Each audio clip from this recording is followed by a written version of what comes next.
महंगाई,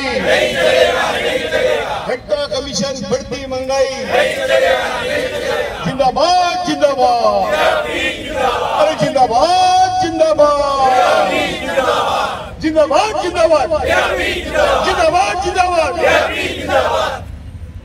3 घटकांनी बनलेला आहे। LIC लाखो करोडो पॉलिसी होल्डर, भ्रष्टाचार मुक्त स्टाफ आणि भ्रष्टाचार मुक्त व्यवस्था आणि 14 लाख LIC साठी काम करणारे विमा प्रतिनिधी आणि विमा प्रतिनिधींना ज्या काही सुविधा मिळत आहेत त्याच्या आतापर्यंत मिळालेल्या आहेत त्या सर्व लाईफ इन्शुरन्स एजंट्स फेडरेशनच्या प्रयत्नातून मिळालेल्या आहेत। LICने आपण दिलेलं नाहीये, ठीक आहे, हा इतिहास आहे। आणि आज सुद्धा जे आम्ही मागतो आहोत ते आम्ही मागून त्यांच्याकडे बसून त्यांच्याशी चर्चा करून त्यांनी नाही म्हटलं किंवा आता कुठे निर्णय घेतला नाही म्हणून आम्ही आज यायचं उभं। इन्व्हेस्टमेंट LICने अत्यंत विचारपूर्वकच केलेली आहे, त्याच्यामध्ये कुठल्याही प्रकारचा गोंधळ गफला अजिबात नाही। हे आम्ही विमा प्रतिनिधी म्हणून त्याचा आम्हाला अभिमान आहे।